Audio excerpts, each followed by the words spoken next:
Hey guys, my name is Ryan. And my name is Miska. And welcome to Overwatch Central. So lots has happened over the past few weeks. Of course, the new hero is now on the live servers. We've had the time to experiment with him. A few changes have gone out and a lot of controversy has hit Overwatch, I guess, with lots of people saying that they're leaving and everybody just feeling a bit frustrated at the game currently. There are many reasons why the game feels a bit lacking at the moment. Is it the dive meta? A one-trick's a big problem? Is rank not punishing enough for griefers? Players have been pointing their fingers at a lot of issues, but today I want to talk about Doomfist in particular, and how he fixes a lot of current issues that players have within Overwatch, and how the hero's releases come at a perfect time for the game. We'll also be going over some stuff that Jeff Kaplan said earlier this week, as well as how the changes that have come out over the last 3 or 4 days are going to make Overwatch so much better to play. In this video, we want to list a few common issues that are being recited on Reddit, the Blizzard forums, and in our comments section. We just quickly wanted to say that these scenarios are mostly anecdotal, and we don't necessarily agree or believe in all of these ourselves, but with this next one it's a bit different, and we definitely do agree here, and it's basically the fact that a lot of people are saying that dive is far too prevalent right now. Don't get me wrong, other compositions and heroes can be picked. It's not like dive compositions is just the only thing you can play. However, when you have one specific composition, playstyle, and hero pool used by high-ranked players, it gets kinda tiresome over time. I don't think it's necessarily the fault of dive in particular and the way that dive compositions work.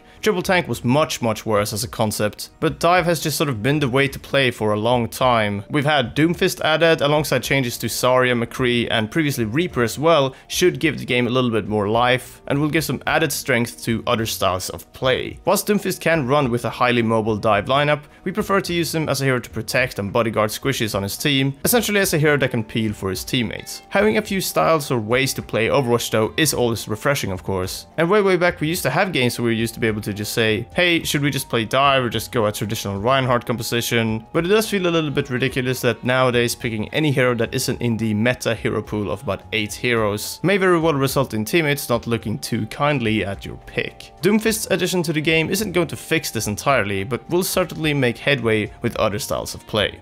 Of course, the other side of the coin here is that with a fun hero like Doomfist, it's going to cause more problems with one-tricks. He's already a popular hero on the PTR, and players of course want to pick him up as much as possible. However, there are certain other incentives to play nothing but the fist. First of all, it's quite an urban myth, I suppose, or a common theory, that swapping heroes in a game as opposed to just staying on one hampers your SR gained for a win, and can increase the amount that you lose when you in fact lose a game. There's no real evidence to suggest this, but this seems to be a pretty common myth across people, so some players feel it's just safer to stay on a hero as opposed to changing, because if you lose a lot more, and if you win, you gain less. And also, I've already seen some players even going as far as saying that they want to be the one-trick king, I suppose. They want to be the DSP Stanky for Lucio, the EVA for Mercy, but for Doomfist. There is going to be a 2-week respite of no Doomfist in comp while players get used to him with his launch, and we of course have a new griefing system in-game currently that's going to be a lot more stricter on stuff like this. So really, the launch of the hero has come in a pretty good time, and once Doomfist actually does get into competitive, it's going to be easier to crank down on some of these ill-favored people in competitive. Whilst we're on the subject of balance, Jeff Kaplan made a super interesting post regarding balancing of the game, something no doubt a few players really wanted to see. We didn't want to make a video specifically on this topic as there's not too much information to go over here, but we did want to include it here as part of this discussion. A user by the name of Onamfo asked the forums if newer players like him can really enjoy the game if it's balanced for pro and high-tiered games. Jeff Kaplan responded that they focused neither on balancing the game for pro players or casual play, but rather a hybrid, and also further elaborating saying that the balance process is a lot more complex than just going for pro or casual play balance. They just target for specific areas that they feel need tweaking, and to quote, both are tremendous oversimplifications of what our thought process is. We feel responsible for all aspects of the game, and when we talk about balance changes, we spend a lot of time discussing the ramifications at all levels of play. We're not blind to either side of the game, and we will continue to represent both as well. Some decisions will be more targeted towards one group or another, but always with deep consideration for what that means to the other side. This response in particular upset a lot of people on competitive forums. They said that they were frustrated with the Overwatch team not really taking a side with this discussion between pros versus casual, and that if Overwatch wants to succeed in esports, it needs to be balanced for the higher tiers and then have a bit of a trickle-down mechanic. I don't necessarily feel that that's a fair assessment of what Jeff Kaplan said here. It is a bit wishy-washy, not really holding a stance, but of course it really does go without saying that they try to balance at the higher tiers when applicable. However, they are not going to ignore issues that may happen affected with lower tiered players. Just because Pharah or much recently Roadhog was much more balanced in high tiers doesn't mean that he can't be OP in the lower ones, and vice versa of course with other heroes. The issue is for Roadhog in particular is that it was a change that only really affected the lower tiers, and it took a completely balanced hero in the higher tiers out of the equation entirely. That would be one perspective on it. I do feel like the atmosphere surrounding Overwatch is a bit doom and gloom at the moment, and maybe us, the community, and other content creators have fueled that fire somewhat. My opinion on balance is, yeah, it's been a little bit rough recently, but I'm really excited to see how Doomfist, the other changes that are on the PTR that are going to hit live soon, the ones that of course hit this week, and other stuff to do with the griefing system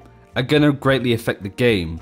I do think Blizzard can pull this back. I don't think this is the end of Overwatch. I think people have been a little bit dramatic there, but it's certainly going through a period where people are getting a little bit frustrated and maybe want to stop playing a bit, and that's completely fine, really. That's just part and parcel of the game. But I do think things are starting to look much brighter with the balancing side of Overwatch than previously this month. But that's it for this time. Thank you very much for watching. Do let us know what you think in the comments down below, and until next time, take care, and we'll see you then.